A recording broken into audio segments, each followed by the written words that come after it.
Hello everyone. Today we are going to see React Redux with Thunk, right? So let me explain you through the diagram first. So there is a store. Store is going to contain the state, right? So whenever you want to use any async operation, we have already seen in the basic example that we have to use the middleware Thunk, right? So user interact with the user interface where you have to use to hook, use dispatch, and the use selector you're going to use when you want to use the state in the UI, and use dispatch hook you're going to use when you want to dispatch any action. So whenever you're dispatching any action, we know the reducer is automatically going to call, right? And async, whenever you are going to use any async operation, thunk is automatically work for you, right? So in the reducer, it required two things, two parameters. One is a state and another one is action, and it will always return the object. It will going to change the state inside the store because reducer is the only one who is going to interact with the store. So let me show you through the example. So let's see it through the example. So I have used these commands to create this app. So I have used npx create react app redux to do for creating the app. So you can give any name here of your app, and then I have installed JSON server, I have installed Axios, I have installed Redux, I have installed React Redux, and I have installed the toolkit. So from the toolkit, I have only used the configure store function from the toolkit. So this is my folder structure. So inside the source folder, I have API access. Inside the API access, there is just a db.json, which is a simple db.json I have created by using the JSON server. And then there is a Redux folder. Inside the Redux folder, I have action folder, I have reducer folder, I have store folder. And then there is a services. Services is used for JSON server by which I'm going to connect, right? And then there is a share folder. Inside it there is one constant.js file. This constant.js file is different than the actions constant.js file. And in this context constant.js, you have a JSON URL which you have used a local host here for connecting the backend for the DB-JSON.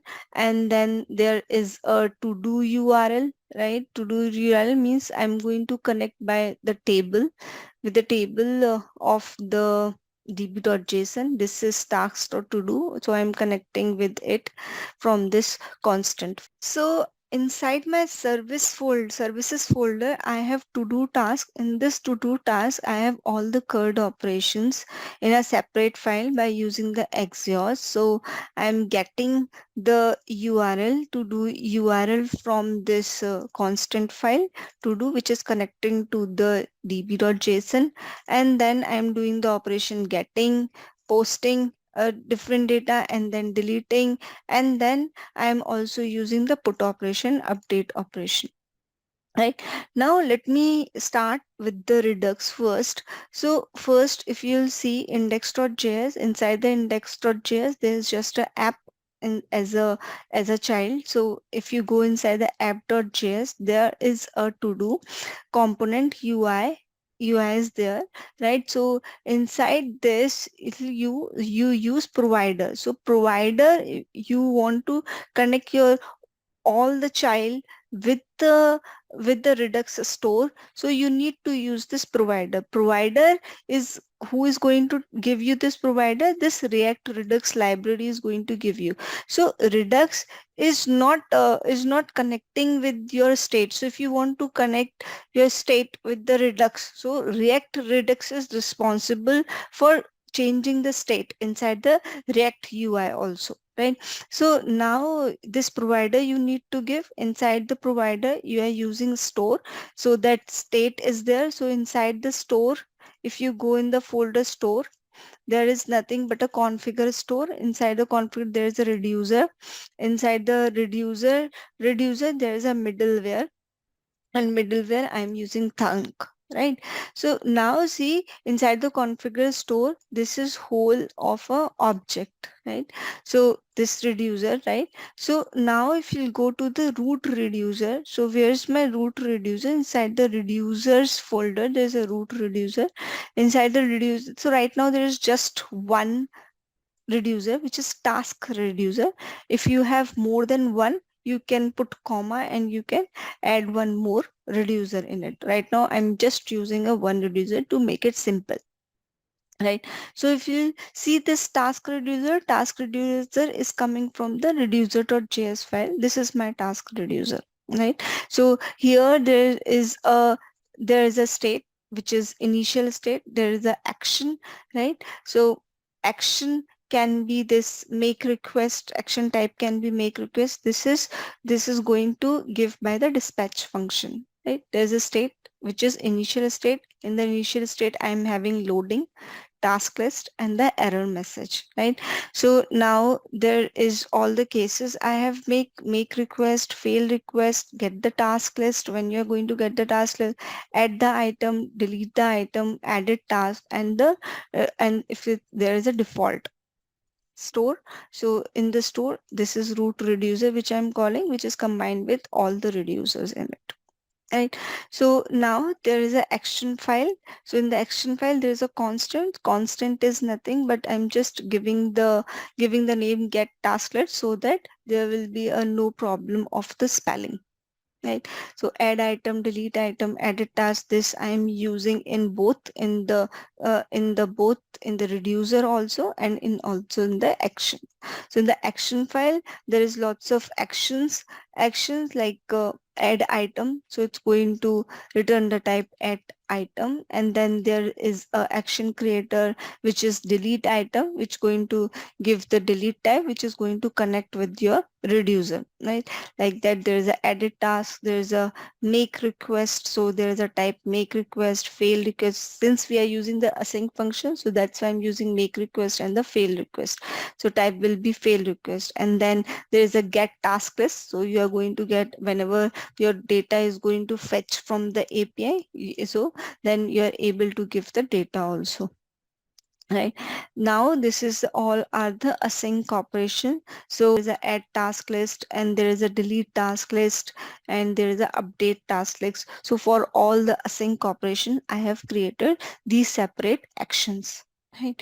So now let's start with the UI. So UI is what? To do is my UI. So inside the to do UI, if you see, there is a to hook use selector I have used, and the use dispatch. So use selector, it's going to give me the state by which I am able to access the state from the store. And then there is a dispatch, use dispatch. When you want to dispatch any action, you're going to use this hook use dispatch. So first of all, use effect. So whenever you are going to, first of all, let me run the app and then I will explain you, right? So first I'm going to start my JSON server. So just npm run JSON server. Why? Because inside the package.json, I have described where npx JSON server watch and the folder. It's in the API access folder. I have given the path of this DB and which port I want to run this. So I have used just npm run JSON server, and I'm able to run whole the command through it. So let me start. Yeah, now your JSON server has been started. Now let me add one more. So here, let me run the app. So npm start. So this is my to-do app. Inside this to-do app, I can do all the CURD operation, right? So if you want to delete anything, so you can delete it. So if I delete here, so it's going to delete, right? If you want to add anything, say laptop, again, so if I click on the add operation, so it's going to add it here. In the same way, if you want to edit anything, say lollipops, instead of lollipop I want lollipop only, so I can update it. It's going to update it here automatically. So this all the operations you can do easily. UI, you'll see that there is a use effect. So first of all, the use effect hook start. So in the use effect of hook, you'll see there is a fetch task list. It's called dispatch, the fetch task list action. So if you go to the definition of this, you will see this is the action, right? Inside this action, this is a sync operations. It's going to fetch all the list of the data which is already present in the db.json. So since it's a buy ice cream lollipop laptop, so it's going to come appear in the screen, right? So now you'll see this dispatch, right?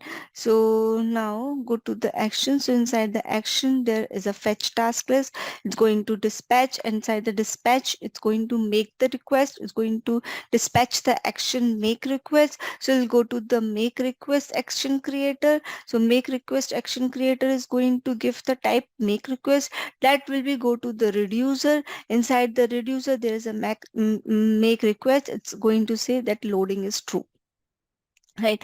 After that, inside the action, you will see inside the action, inside the fetch task list, there is a to do task is nothing, but inside the services, if you see, there is a to do task. It's going to get all from this url. It's going to fetch all the details and give you all the details from the db.json, right? So now again go to the action. Inside the action to do task, and then since it's going to return you the promise, so promise, and it's going to give you the res, and then there is a res. Inside the res dot data, you are going to get whole the list of the item. You are going to get it, right? Now you are going to dispatch the get task list and the task list. So get task list is nothing but one more action creator where there is a data and there is a type get task list. Inside the reducer, if you'll see, there is a get task list action.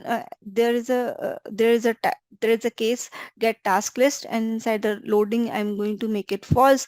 Error message, this is a blank, and then text last list. Whatever the data you are going to fetch, it's going to go inside the action dot payload, and this reducer is going to update and put this data inside the store. If you go again to the action, then if there is a error, then it will go to the fail request error message. This action is fail request action creator is going to call. It's going to give you the error. If there is an error, then it will go to the reducer. Inside the fail request, it's going to make the loading false and give you the action payload error message inside the store, right? Accordingly it will work, right? So now again we are going to go inside the UI. So there is a dispatch. It's going to fetch the list. It's going to give you the text value, right? So there is a use state text value and set text value is update, set is update, and the added object and the set added object. So now if you go to the JSX, so inside the JSX you are saying you select loading, right? So if it is a loading, you select, then it will going to give me this message loading, right? Otherwise, it will go to, if there is an error, then it will going to give me the error message. Whatever the error messages appear here, it's going to give me that. But if everything is fine, if loading is true, then it will go to this part and to do, and then there is an input text. There is nothing but on change handle text input. So if you're going to change anything inside it, so this handle text value is going to change, right? So inside it there is a is update and the update button, right? So it's going to change the button accordingly. If you're adding it, it'll give you the add sign. If you're updating it, it's going to give you the update sign, right? Update button, right? So now there is two buttons are also there. So button added on click, handle added, and on delete and delete, right? So let's see the handle. We have seen the get operation. Now let's add operation. Let's see the add operation. So if you are going to click the plus sign, it's going to go to the handle add task. And if you are going to go in the definition of add task, you will see there is a dispatch function add task list. So add task in list is nothing but the action. So add task in list, there is a data, right? So this data is nothing but what you are writing, right? So this data is that, then there is one object. So how it is coming? It is coming because of this text value.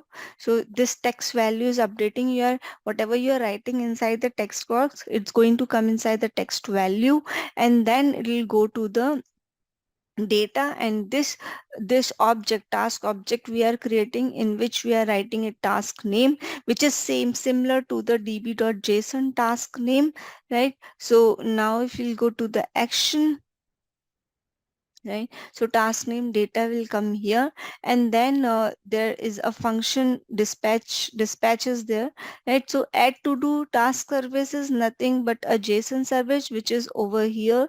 To do add to do JSON service, and then there is a data which you are writing, and this you are posting inside the Axios. So what you are doing, you are actually updating the database from here, and after updating the database, you are also updating the Redux state, right? So now you're going to use the dispatch action add item, right? So add item is also a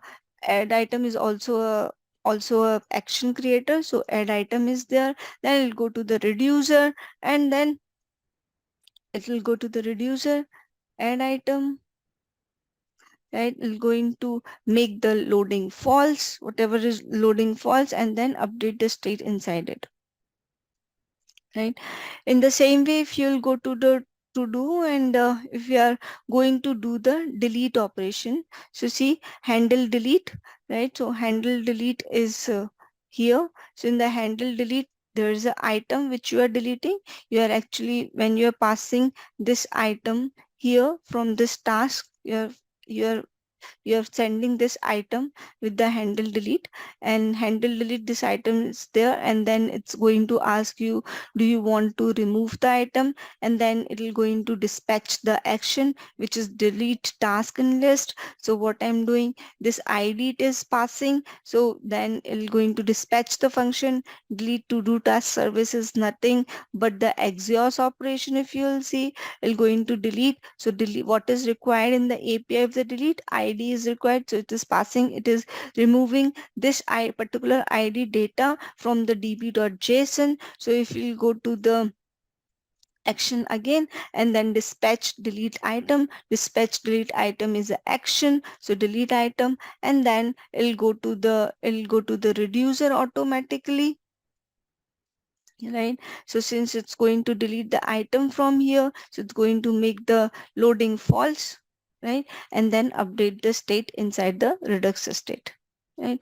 Now let me show you the update operation. So see, while updating, what is happening, if you want to update this buy ice cream, so when you click on the added button, this plus sign change to the update, and you buy ice cream, whatever is written over there, it has come inside this text box, right? So say if I want to update, instead of buy ice creams, I'll write buy ice cream, and then if I update it, so it'll again change the symbol to plus, and it has been changed over here, right? So there is two buttons which is working, edit button. So edit button is going to give you the data over here, and then update button is going to, when you are going to click, it's going to update it inside the database and also appear here inside the Redux state. Right. So first, let me show you the added button. So this is my added button, right? So handle added. If you go inside the definition of this added button, there's a set is update. So first of all, I'm telling to the system that I'm going to update something. So I'm making this state, use state, which I have created. Instead of false, I'm making it true. Set added object, I'm giving this item which is coming from here, from the edit, right? So here I'm getting this item, and I'm just putting this item inside the set added object. So this is the object which I want to add, it will appear, right? Now there is a set text value. So set text value is item dot task name, right? So this item, from this I'm getting the task value, that value I'm setting inside it. right? So now if you'll see inside the text box, right? So the input text, this text values appear here. Because of that, that value which I'm clicking on the edit button, it's come inside the text box, right? So that particular value is coming inside it. Right. When we click on the update button, which will going to appear when the is update is there, then handle update is going to call. So inside the handle update, I'm dispatching the action update task in list. Right. So update task in list, I'm using this spread operator. So added object is nothing but this added object which I'm using inside the state. So this object I'm taking this object and I'm changing the task name to that value which I am writing while updating, right? And then I'm making the set is update as false. Because of that, after update, click on the update button, again the plus sign is going to appear. Right. So when you are doing this action is going to call. So let me go to this action. So inside the update task list, data is there with me, and there is a dispatch, same function which it is going to provide while the async operation we are doing. Right. Then there is a update to do task service. This is nothing but the Axios function. So in the inside this Axios function, you're changing the db.json also over here. Right. Now if you're going to go inside the action, now I'm updating the redux state also, and then if there is any error, find out, it's going to give me the error message. So this is how this React application is working. Or if you like the video, just share with your friends and also subscribe my channel. Thank you.